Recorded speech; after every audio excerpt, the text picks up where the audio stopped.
नमस्कार, मैं लखन सालवी और आप देख रहे हैं डेली राजस्थान।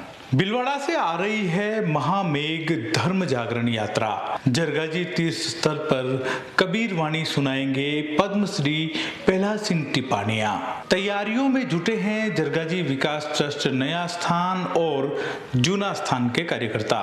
भीलवाड़ा के झरना महादेव तीर्थ स्थल पर स्थित बाबा रामदेव मंदिर से महामेघ धर्म जागरण यात्रा आरंभ हुई है। मेघवंशी समाज द्वारा आयोजित यह महामेघ धर्म जागरण यात्रा मंगलवार सुबह 9 बजे शुरू हुई है।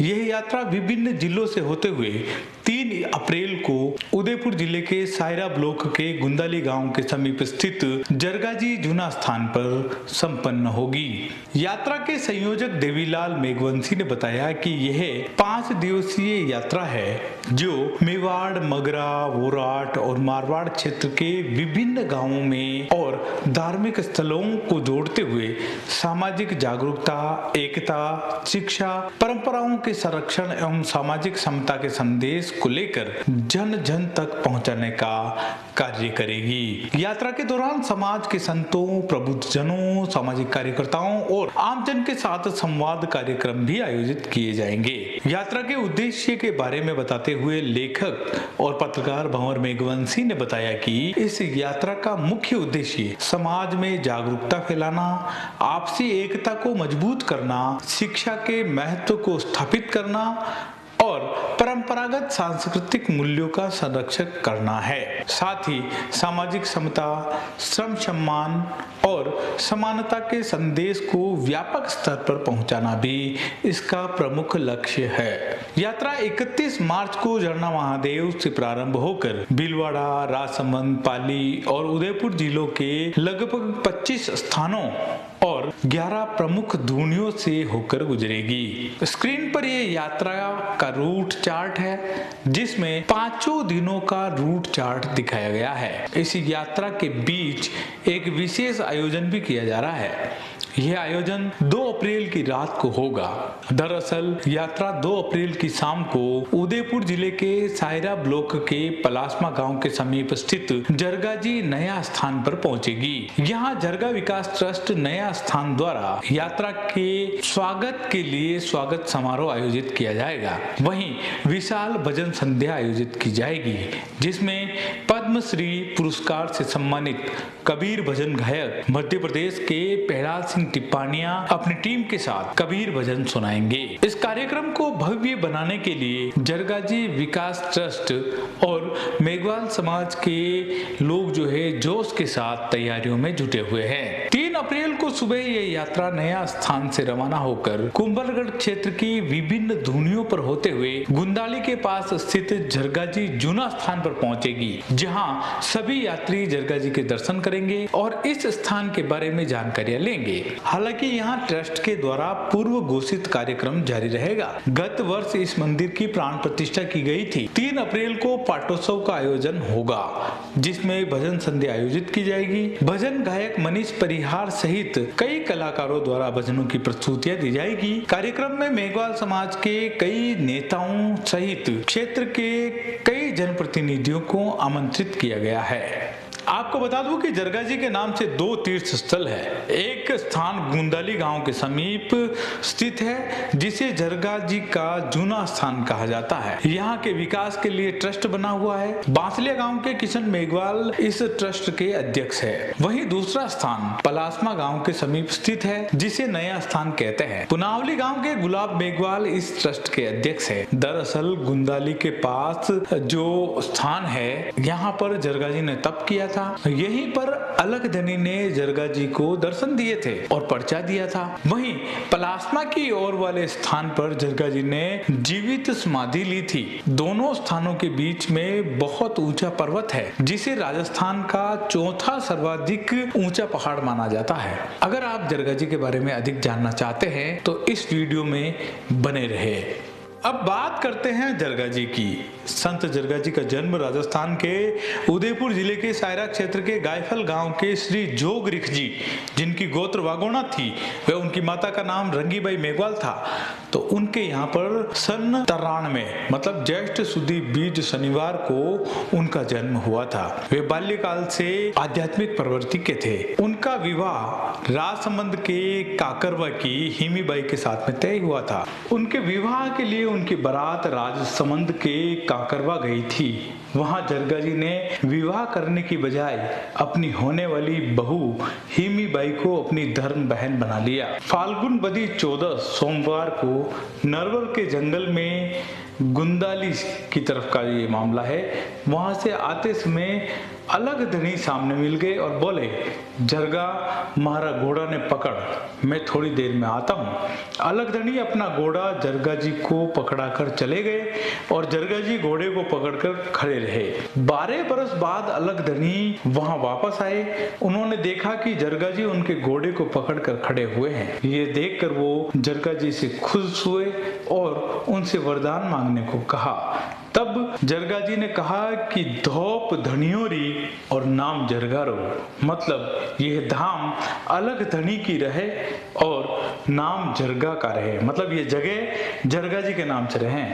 तब से ये पहाड़ जो है जरगा जी के नाम से विख्यात है। तब से ही ये जरगा जी के नाम से जाना जा रहा है। कुछ समय बाद जरगा जी वहां से पहाड़ी को पार करके पलास्मा के समीप अरावली की तलहटी में चले गए। वहां उन्होंने तप किया और बाद में जाकर उन्होंने यहाँ पर जीवित समाधि ली। तब से ही समाधि पर अलख के पांव की सेवा मेघवाल समाज के लोग करते आए हैं। इसी समाधि पर महाराणा कुंभा ने पाषाण की छतरी का निर्माण करवाया। उनका जन्म इसी स्थान के आशीर्वाद से हुआ था। किंवदंती है कि महाराणा मोकल के संतान नहीं थी। जरगा जी की समाधि पर संत समागम होता था। किसी ने महाराणा मोकल को संतों का आशीर्वाद लेने के लिए कहा। तब महाराणा मोकल इस जगह पर आए और संतों ने उन्हें आशीर्वाद में कलश दिया। इसके 9 महीने बाद महाराणा मोकल की रानी ने पुत्र को जन्म दिया, जिनका नाम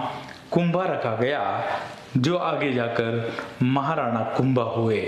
जरगा जी नया स्थान पर रघुनाथ पीर ने भी तपस्या की। रघुनाथ पीर को यहाँ के लोग राघु पीर के नाम से जानते हैं। राघु पीर का जन्म भी राजस्थान के उदयपुर जिले के सायरा क्षेत्र के गायफल गांव के श्री जोमाबा वागोणा और माता मनुबाई मेघवाल के यहाँ पे हुआ था। ये वागोणा गोत्र जो है ये जरगा जी की गोत्र है। तो राघु पीर जो है एक तरीके से ये एक ही गोत्र के थे। बाद में वे जेतारण गांव के केराबा और जेतीबाई के गोद चले गए। पलास्मा गांव के पद्माजी रिख राघु जी के बाल गुरु थे। राघु जी ने भक्ति करते करते सिद्धियां प्राप्त की। वे बुनकर और कारीगरी का काम करने के लिए गोडवाड़ जाते थे। ढालोप में कारीगरी के साथ साथ बुनाई का काम भी करते थे। कानेराव सरकार द्वारा खड़नी मतलब टैक्स मांगने पर उन्होंने नहीं दी।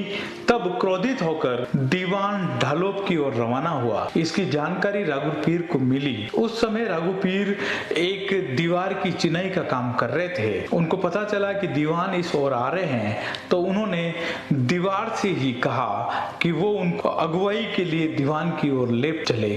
तब देखा कि दीवार जो है वो अगुवाई के लिए दीवान की ओर चल पड़ी थी और वो नाडोल की ओर चलने लगी थी। राघु पीर दीवार पे बैठे थे और दीवार चल रही थी। दीवार को अपनी ओर आते देख दीवान झुक गए और दीवान ने चमत्कार से प्रभावित होकर ढालोप की नाथों की गादी राघु पीर को दे दी। हर माह की शुक्ल बीज को राघु पीर जी भजन करने के लिए जरगा जी तीर्थ स्थल पर आते थे। एक बार वे जरगा पर्वत पर एक सूखे आम के पेड़ के नीचे बैठकर ध्यान कर रहे थे। तभी वहां पर आए नाथ संतों ने उनसे कहा कि वो सूखे आम के नीचे बैठकर क्या भक्ति कर रहे हैं। उन्होंने कहा कि अगर वो पेड़ को हरा करके दिखा दे तब वो उनको संत मानेंगे। राघु पीर जी ने सूखे आम के पेड़ को हरा कर दिया। इस स्थान के पास में कालिका माता का स्थान भी है, जहाँ पर उस समय पर लोग बकरे और पारडे की बलि दिया करते थे। वे 7 धान यहाँ पर चढ़ाते थे। नाथ संतों ने राघु पीर का मखौल उड़ाते हुए उनसे कहा कि आपकी भक्ति में कोई दम नहीं है, आपकी भक्ति है और यहाँ पर लोग बलि दे रहे हैं, ये कैसे संभव है। तब पीर जी ने बकरे को बकरी और पारडे को भैंस बना दिया, शराब को दूध बना दिया और पंचामृत बनाकर संतों को पिला दिया। संतों के हाथ धोने के लिए जबकि वहां पर पानी नहीं था, तब राघुपीर ने गंगा का आह्वान करके एक कुंड में गंगा जल प्रकट करवा दिया और उस गंगा जल से संतों के हाथ धुलवाए। गंगा कुंड से 16 कलश भरे गए। एक कलश जरगा जी की समाधि पर रखा गया और बाकी के कलश से पीछे जो 15 कलश बचे थे उनके पानी से सप्त धान को पकाया गया। आज भी मेले की रात को यहाँ पर गंगा बेरी में कलश भरे जाते हैं। यदि 16 कलश पूरे भरे जाते हैं तो बारिश बढ़िया होने की उम्मीद जगती है। वहीं कलश अगर खाली रह जाते हैं तो बारिश कम होने का संकेत मिलता है। सप्त धान में से जो धान ज्यादा पकता है उसकी फसल खराब हो जाती है और जो अनाज सही से पकता है उसकी फसल ठीक ठाक होने का संकेत यहाँ पर मिलता है। यहाँ फाल्गुन बदी 14 के दिन मेले की शुरुआत की गई थी, इसलिए हर साल यहाँ पर मेला भरता है। राघुपीर जी ने ढालोप में जीवित समाधि ली थी, जहाँ पर उनकी छतरी बनी हुई है।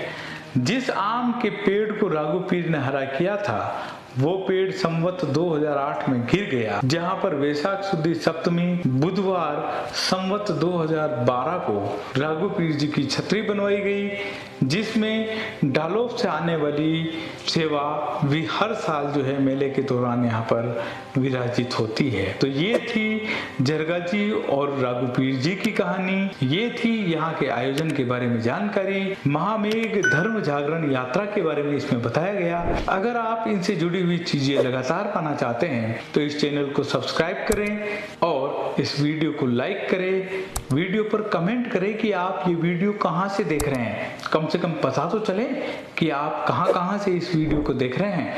साथ ही बेल आइकॉन पर जरूर क्लिक करें और ऑल बटन पर क्लिक करें, ताकि जैसे ही हम इस चैनल पर कोई नया वीडियो अपलोड करेंगे तो उसका नोटिफिकेशन तुरंत आपको मिल सके।